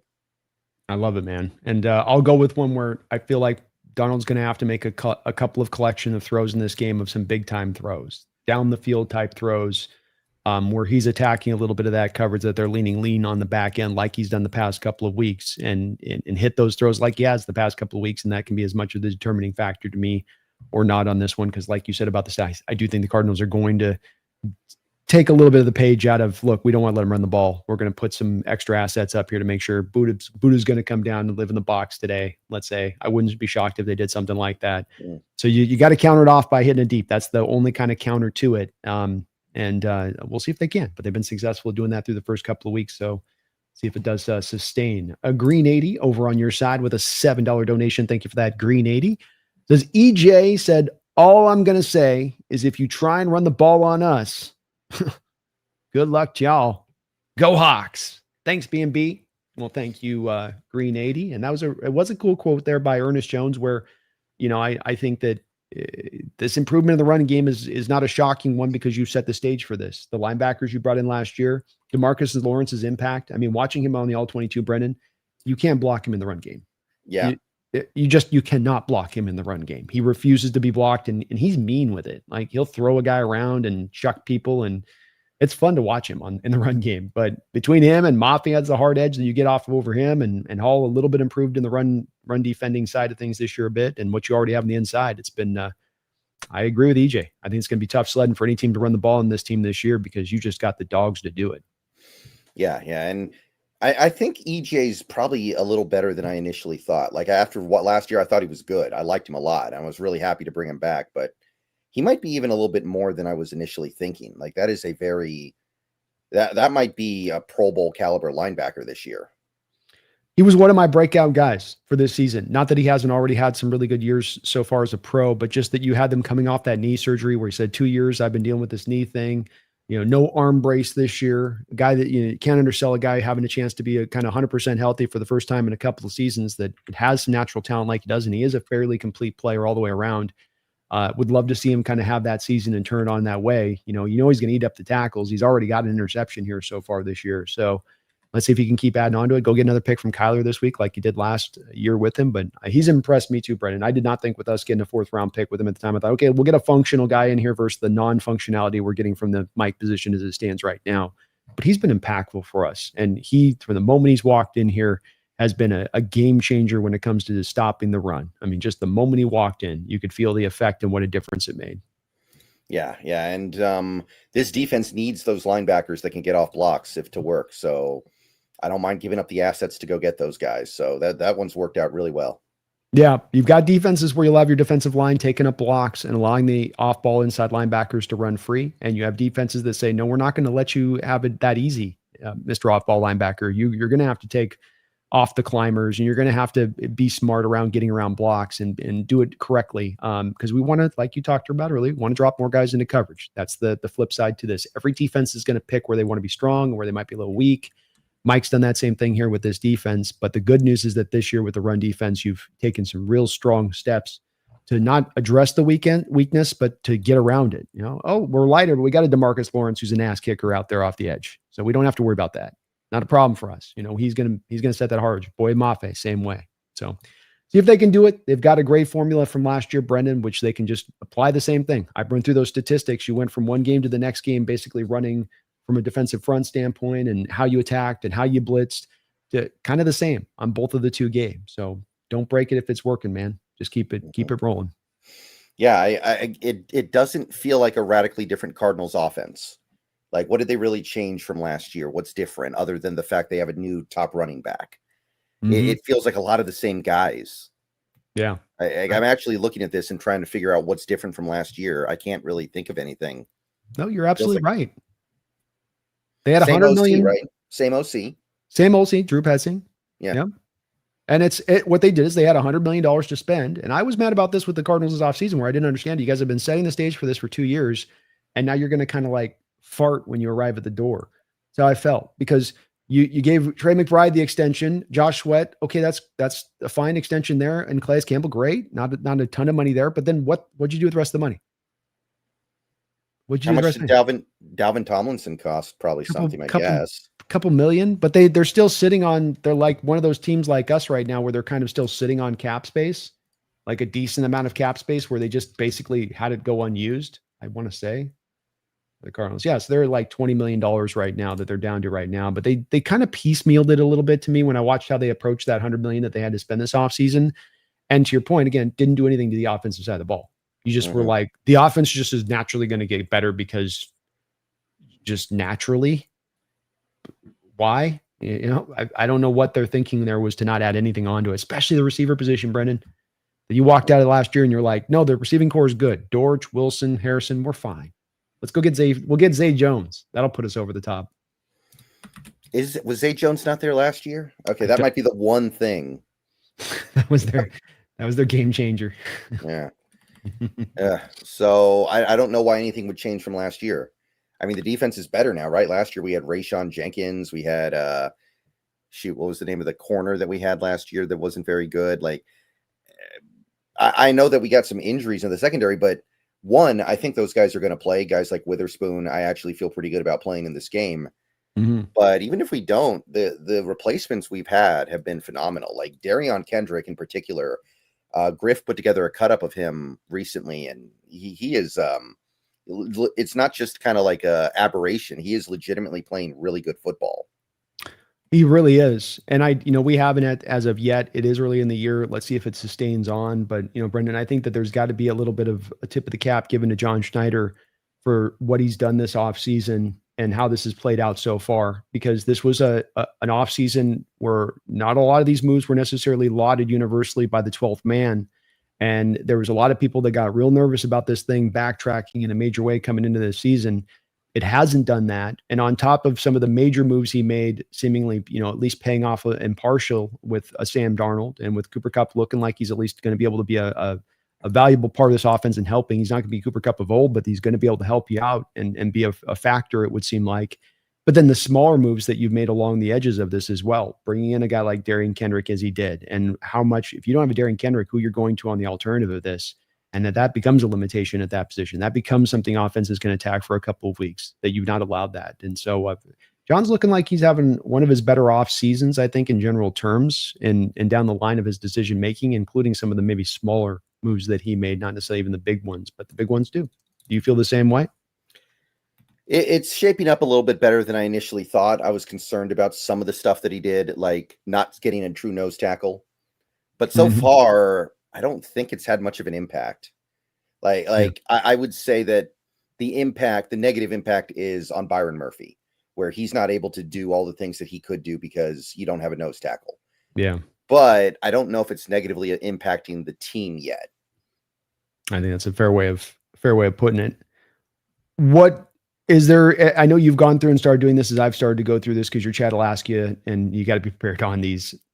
Is there you talked about the edges. I think that's kind of an easy one to look at as far as trade goes. You get this win at 3-1. You manage even to, let's say, go get to 4-1, and you're start to approach the deadline looking like you're on the better side of this. You're sitting on cap space. Do you feel in the position of you're going to want to make a move at that point? Do you feel like you're in a position that you want to stand pat at that point?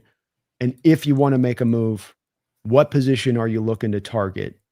And that's a feasible one. You can't tell me right guard, because we know there's not going to be a right guard that we're going to be able to bring in there. Right. I was about to say, I know that's where everybody's going to go with it. Yeah. No cheating on this one, Brendan.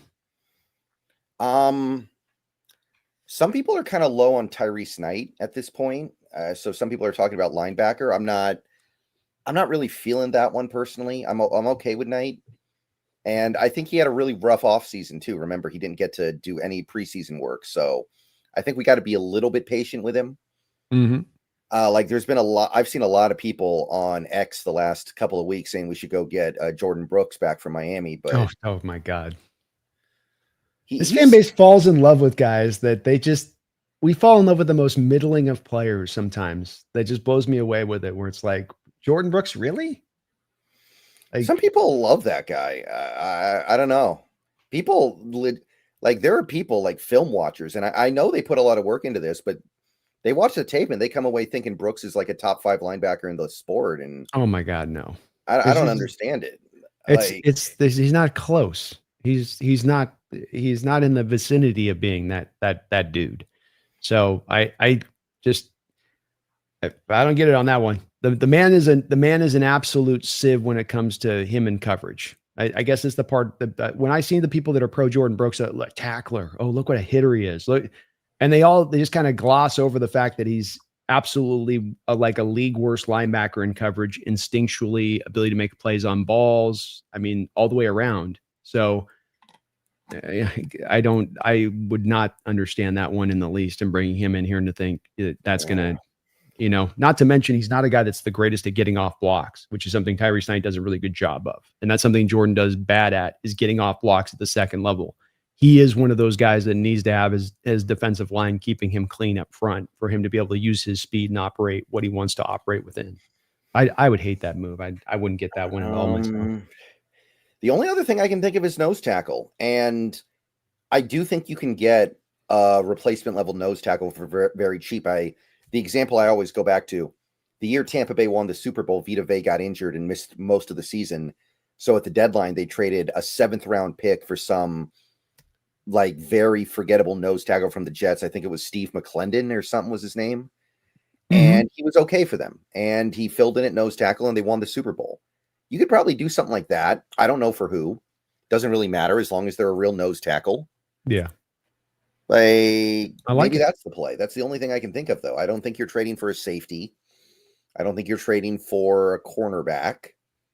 If anything, you're going to trade one of your cornerbacks to go get a nose tackle because you've got so many. Yeah. What else are you going to do? Are you trading for a receiver? I don't think so. Not in this offense. No, not a tight end, not a running back. Where you're standing with that. So part of it is that you're so strong in so many other parts on that. And I think you are right that you probably could find a nose tackle out there that you could go get at that point, that there would be something, and especially probably the proper move to make if you're not going to get Hankins back, because this has got to be starting to look less and less likely at this point as we're, when is he coming back at this point? I mean, no training camp, and I've heard no updates on him. And I mean, he's around, but I don't even know how good he'll be if he's out on the field when he does get out on the field. So definitely good position. I don't even know if Jonathan Hankins is like on this team or not. For all I know, he's in Japan or something. Yeah. Like I have no idea what's going on there. I feel like nobody's even talking about him. It's getting spooky. Yeah, it's very mysterious that there's nothing being spoken about with him. So I like it. I think that's a good place to target. And some of this is just, there's not a lot of other spots that you can go after because you're in good shape where you stand on it. Yeah. We could trade for Russell Wilson.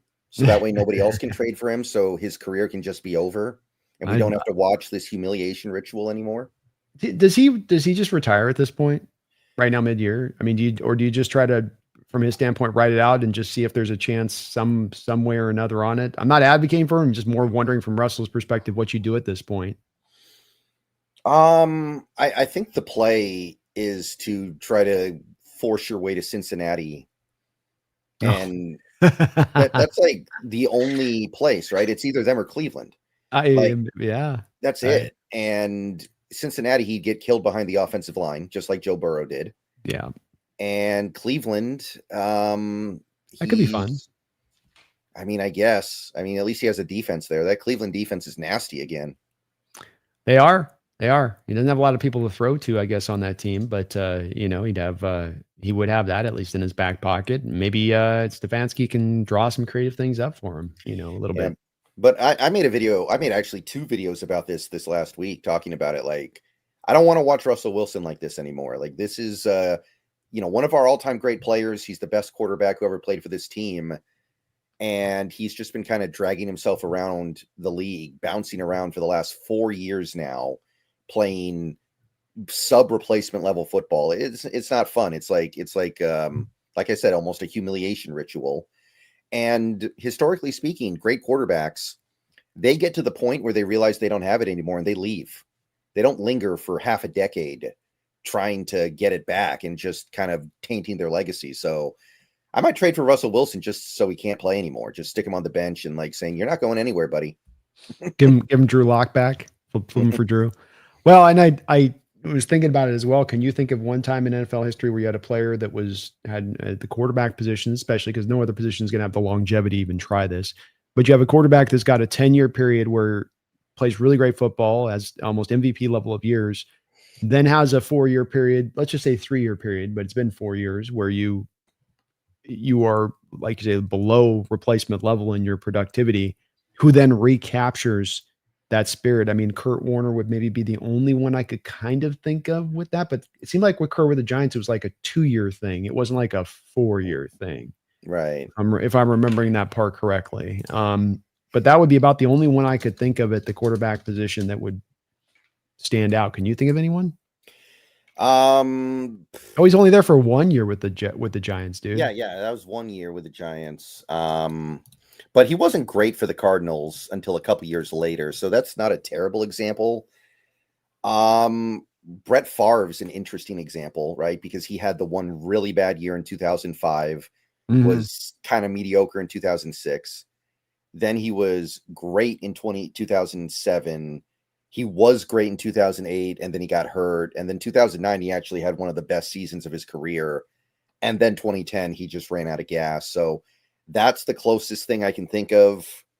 Like, at this point, I don't even feel like it's about trying to get back to playing at a high level of football. It's just about trying to make more money and trying to continue to be a starter in this league. Like, you can't tell me Russell Wilson wants to be a backup in this league. He's not going to be able to do the Joe Flacco thing. Yeah. Like Flacco, maybe this is the wrong way to look at things, but I feel like there's a difference in the level of play that those two guys gave you in their prime, Russell Wilson and Joe Flacco. So when Flacco kind of became this backup journeyman guy who would just float around the league and jump from team to team, it was kind of weird, but it didn't feel like he was tainting his legacy. Like there wasn't that much to really sully. Yeah. With Russell Wilson, it feels different. Like this should be beneath him. Honestly, signing with the Giants in the offseason should have been beneath him. Yeah. Like I would argue signing with the Steelers probably should have been beneath him. Like at that point, just retire. Well, it's the writing on the wall is that the term that comes to my mind on this one a little bit is just the writing seemed to be a bit on the wall for you on this. And he loves the sport. He loves the game too. I think that is a big part of who he is, even though there's other things that I think pull on him a little bit at times as far as the importance items go. But this is a tough way to finish up. I do think that he still does get to the Hall of Fame when it's all said and done, even with the way that this has kind of finished up. I think he's going to get in there. The rushing yards especially will help kind of put him over the top, I think. Would you agree with that? I suspect that there is something kind of abstract with Wilson that will get him in. Because in terms of his career accomplishments, I don't think he should get in. But abstractly, I feel like he was kind of like one of the faces of the NFL for an extended period of time, where he was one of the most recognizable people in the sport. People associated the sport with him. And I feel like that's going to kind of carry it. Whereas I don't know if his career accomplishments actually merited. His peak was good, but he never got an MVP vote. His volume stats are good, but he's not going to be top 10 in any major stat when he retires. And I mean, he's got one Super Bowl ring. I don't know if that would normally do it, but I feel like he was kind of an iconic player in a way that is more abstract. So my feeling is yes, but probably not first ballot. Okay, so let's take out the abstract part of it. I think it's a valid point. I'm not trying to kick your legs out onto that. I think you're right. I think everything he says is correct. I think this is more of an exercise. I want to know, just to kind of curious from your mind. Eli gets in, Russell's then got to get in, right? If you're letting that in, I don't think you can play that game though. If Eli Manning gets in, then everybody should get in. Like that's the problem, right? Then Joe Flacco should get in. Then Drew Bledsoe should get in. Like those guys were better quarterbacks than Eli Manning. Eli Manning's getting in because he was just in the right place at the right time and won 2 Super Bowl MVPs. You can't not let him get in. That doesn't change the fact that he was a decent franchise quarterback for a very long period of time, and that should never get you into the Hall of Fame. But we're going to make a very one-time only exception for him because he won 2 Super Bowl MVPs. It's I don't want to play the if Eli gets in, then everybody else gets in game, because then you're going to let in a lot of people who don't deserve it. Yeah, and I think it's as hard of that. It's an arbitrary nature of the standard, I guess, at this point, because of the passing stats and how they've skewed things, and how all of that kind of enters into this. What are the peak numbers? It's like, remember with running backs for years with the Hall of Fame, it used to be if you got to 10,000 yards, if you got 100 touchdowns rushing. These used to be things that that would get you in. But we saw with a guy like Sean Alexander, for instance, crossing 100 touchdowns doesn't necessarily get you in now anymore on that. And so the standard does change as offenses kind of explode a little bit. And so I'm more of just kind of looking for where that line is at, as far as, okay, are there markers for passing yards and touchdowns? And then you throw in another 6,000 yards rushing, and that's, enough to put you over the top on it. And I think that's, to me, when you look at the abstract that you mentioned, I think is a valid thing. Being the face of the NFL, Walter Payton Man of the Year award, all that you throw into it. But I think as well, just from the statistical basis, the 10 years of high level productivity, that's also a kind of enough, when you measure them up on all time lists as far as passing touchdowns and yardage thrown, and then throw that 6,000 yards rushing on top of it, with the touchdowns he's got with that on top of it. That's enough to me to push him over the mark. Yeah, I could see that. I just feel like if you compare him to every other quarterback in the Hall of Fame, they all have better resumes than Russell Wilson, if you were to actually stack the resumes up, because that's really what we're doing with the Hall of Fame, right? We're not putting in a player, we're putting in a player's resume, which is why Eli Manning will get in. Eli Manning was a decent franchise quarterback for an extended period of time, but his resume includes 2 Super Bowl MVPs, so therefore there's no discussion to be had. He's going to get in. End of story. Mm-hmm. And we do the same thing with Joe Namath. Joe Namath made the Hall of Fame because he participated in one of the most iconic moments in NFL history. He was not himself an NFL Hall of Fame caliber player. He wasn't. But because of that one iconic moment, he gets in.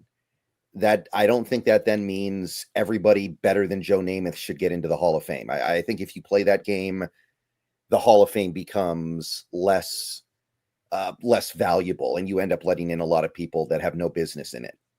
I think those are valid points. I don't disagree with you on it. It's more just kind of interesting, just from a curiosity standpoint, on seeing where you're at with this. So, Troy Aikman, should he be in or not? I mean, that's another one where the player himself, probably not, right? The player himself only played for 10 years. I don't think he ever threw more than 20 touchdowns in a season. He did win 3 Super Bowls in 4 years as the starting quarterback, and he did have great playoff numbers. So you kind of make a weird exception there. But again, there's a lot of quarterbacks who were better than Troy Aikman. I think Chad Pennington was probably better than Troy Aikman. Oh, that's bold. Honestly. That's very bold. No way he was better than Troy Aikman. No way. Chad Pennington was really good. Like, come on. Chad Pennington should have won. Is all right. I'm not the biggest Troy guy, but I mean, I think there's a difference between those two guys as far as players go. Chad Pennington should have won MVP in 2003. I don't care. I don't know about that. I don't know about MVP Chad Pennington. Well, so if Brendan was the all-knowing God King of the NFL world, and the Hall of Fame was under your control, then no Namath would be in the Hall of Fame, no Eli Manning would be in the Hall of Fame, no Troy Aikman would be in the Hall of Fame. I would boost the standards so the guys like that are left out. Yeah. I think that I understand that Eli's going to get in, and we all know why. We all know he doesn't really deserve it, but we also know that with the things he's done, he does kind of deserve it. So it just kind of is what it is. But I would raise the standards on that a little bit. I don't know if even a guy like would I let Matt Ryan in the Hall of Fame? I don't know. I think he's going to get in, but that would be one that would be tough for me. Philip Rivers would be one that would be kind of tough for me. I would let them in, but I'd have to think about it. Like it's I might have to put Philip ahead of Matt, and I might leave Matt out. But Philip has got so much production from a standpoint of it's where production can really, and he's going to have the Pro Bowls and 10 years of that, and he had to carry that team a lot of times. Where Matt Ryan, to me, usually when he was at his best, it's when he had kind of the full team around him. making it happen. Roddy White and Julio Jones to throw to at the same time. Phillip Rivers might be the most unclutch quarterback in NFL history, though. People have done studies on this. He has the most failed fourth down comeback opportunities of any quarterback ever. Something to think about. I mean, it's worth thinking about. I don't know if it's worth necessarily upending because he's 7th all time in passing yardage. Like he's maxed out. Ryan like right there with him, though? Yeah, Matt Ryan's 8. So yeah. I mean, but maybe this shows a little bit of the colors of my own deal with this because it's like I don't feel like it feels like with Phillip, it feels a little bit more truer that it should be with him. But Ryan won an MVP. I feel like that counts for a lot. I think that does a lot of heavy lifting. Yeah, I mean that should definitely that's valid, man. And again, it's just back to like even though these guys are top 10 all-time passing yards, it I think speaks to how complex this argument is that it's not a no-brainer one way or the other, and that you think it would be. But some of this is, well, modern offenses artificially pushed up some of these statistics in a way that doesn't always match the performance level, and it can make it look a little bit different than it actually was in reality to it. So it should be complicated. I love your standard deal, though. I'm in alignment with you on this, where I think it should be the Hall of Great, not the Hall of Very Good. And that in recent years, it's moved along at times to a little bit of the Hall of Very Good, and that just sort of weakens it as far as what it is then at that point. Mm-hmm. We don't have a full injury report yet. I do have a little bit of bad news, though, real quick before we end this up. Robbie Oots to IR. Will miss at least 4 games. That's tough. He's been a hell of a hammer for us in the whole of times. A little hit or miss at times of the blocking with him. Yeah. There are stuff on tape where there's going to be blown. But look, the nice part with having Brady Russell on the active roster as he is. He's been here for years. He's played the fullback position here for years, even if it's not been necessarily in this offense. He's not going to give you the same blocking of an Oots in space, but he's going to know the job. He's going to do it right. He should be functional for the position. And he does give you a little bit of hands maybe out of the backfield here in a way that you don't get from Oots as much. Maybe ability to use that part of his game. But that's unfortunate. Yeah, that is too bad. But I don't think that's going to...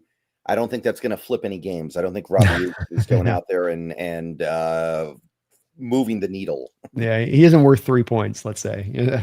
On that side. JRD, thank you for the $5 donation, JRD. Appreciate that. Byron Murphy's been great, though. He's finding his stride. This was in reply, I believe, to us talking about maybe trading for a nose tackle. And yeah, Murphy has been great, but I still think that he'd be better off getting to play a little bit more 3-tech. And by the way, Pro Football Focus actually keeps track of this, of course. They have Murphy playing about 20% of his snaps so far this year in the A-gap. I feel like it's more.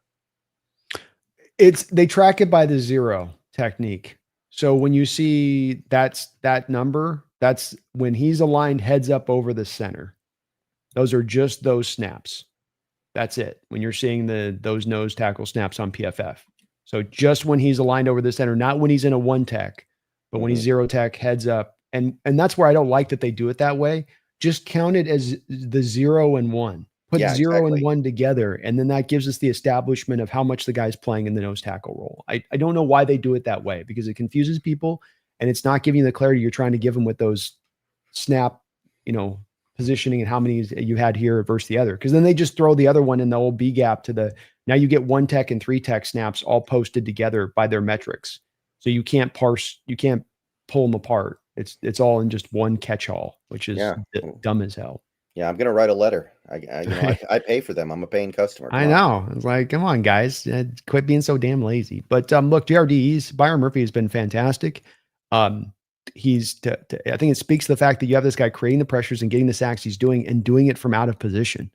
I don't know that I saw that coming into this year, where if you're telling me he is playing 85, 90% of his snaps again from a 1-tech or a 0-tech, that he would be able to find pressures and sacks on the back of that, because he struggled so last year to do it. And it's understandable why. You're dealing with double teams more often than not. It's hard to be productive as a pass rusher with the double teams. This is why defensive tackles don't have 20 sacks a season. That for them, a high watermark is like 10 sacks, because there's double teams they're constantly usually having to go against to some degree, especially the 1-techs. But he's been really good, JRD. He really has. And it's really cool to see. And hopefully, I was speaking a bit about this too, Brendan, that you have a guy that's this talented, that's working his butt off, that's getting into year 2 to take that next step forward. And then sometimes it's like being on a basketball court with a guy that's a great shooter. He just needs to kind of have a few start to fall, and then he starts getting that confidence, and that hot hand factor starts to come into effect, and he starts to go, oh, I can do this. No, I can do this in this league. I don't just theoretically can be able to do this. I don't just have my teammates telling me I can do this. I'm actually, I know I can get this done. And now that confidence just buoys up your productivity, buoys up your level of play that much more. Right. And don't get me wrong, I would hate to take Murphy off the field, but if it got him out of that nose tackle role, I might be okay taking him off the field a little bit. Like, remember, that's how he got hurt last year. He was playing in that A gap. Yeah, I would be with you on that as well. I think that there's snaps to be had there in still getting him rotated in with Leo at times. And, you could still find some productivity there. But I think if I was to make a guess on this, Brendan, I think he's probably going to just be remaining in that spot. And I'd actually probably though I'm in favor of it, I would be pretty surprised if I did see Seattle end up making a trade for a nose tackle. I think that they're just going to kind of ride with what they got there. Yeah. Again, I'm thinking about something very cheap, like 7th round pick, 6th round pick. I'm not looking for anything huge here. I'm not, but. And I don't think it'll be the cost. I just think John's looking at it like we won't be more significantly improved. And then to the point you just made a second ago, we're going to be pulling Byron off the field to do that move. Mm-hmm. And that's where I think that they go, well, we don't want to do that part of it, which, okay, I can get it a little bit with that. It's not the ideal, but you're dealing with what's at hand, what you have to, so to speak, I guess. Yeah. It's not ideal. Well, thank you though, GRD, for that fiver, and indeed, Byron's having a very, very nice second season as he keeps building onto it. As Braden Fisk is struggling as well. Captain Stunt Fantastic isn't making much hay out there with the Rams here to begin things off. Byron, the best defensive tackle of that draft. Just saying. I mean, that was always, I think, the expectation. Like, even after what happened last year, I still was pretty confident about that. Yeah, absolutely. Yeah. I might like Jerzan Newton more than Braden Fisk, honestly. I would probably too. He's looked good for Washington when they've had him in there. So I'm with it. And again, with Braden, he's never gonna develop into a good run defender. That's always going to be a limitation from within his game. So got to be all that much of a better pass rusher because of it too. Whereas Byron Murphy's kind of awesome in both aspects of his game. He's kind of awesome as a run defender and kind of awesome as a pass rusher. So glad he's on our team, man. And this defensive line right now, Brendan, though we're not getting the sacks, still one of the most higher pressure rate teams in the NFL. Not on the back of blitzing. You're 31st, I think, 32nd in your blitz rate right now. Like, Mike is not just dialed it off from where he normally is, kind of middle of the road, but he's taking that thing to the back as far as his rate goes. I wonder if that changes when we get Spoon and Eman Worry and Love back, and maybe he has a little bit more trust in those guys. Not that the guys we've had in have been playing poorly, but I do wonder if that's part of it. It's a fair point. If you got your backup corners in there, you don't want to put them on islands. And if you're going to blitz, you're going to probably be putting your corners and safeties on islands at times. So maybe better to protect them against those injuries a little bit, the backups in there. And I agree with you, though. I do think that this is going to start to ramp up as the year goes along, and he's going to start to dial up more and more stuff just because it's in the bag of this defense to do so. And it can be devastating for the certain kind of opponent when you bring it out. And what's cool about it, Brendan, when they do bring it out, it's going to catch that opponent by surprise because you haven't been running it to a minimalistic level. So you would think it would be that much more effective when you decide to try to turn up the heat and stack that box on up. Well, I appreciate you guys watching today. If you could do me a favor, if you're on Brendan's side, hit that like button, sub on up over there. If you're on my side, hit that like button, sub on up, and then do both on either side. We really would appreciate it. Hitting that like button helps us show up on the old algorithm. We do the B&B show we know doing it Wednesday this week because of the Thursday night game, but we do these every Thursday at 12 o'clock Pacific Standard Time. So we'll be back along on that side of it. I thank you for hopping on in here with me today, Brendan. Always a fun time being able to chalk it up with you, previewing these games and whatnot, especially being able to turn over a blowout. We've had to turn over some bad games. Turn over a blowout's pretty nice. Yeah. We've, I think, like, maybe we've been able to turn over one game like this in the time we've been doing this. Yeah. And so don't think that me and Brendan don't enjoy it. I know we were both happy as hell this last Sunday of what we're seeing. And hopefully we can just build on this. The team can keep this momentum going. And they seem like the energy is right, Brendan. It feels like their head is in the right space.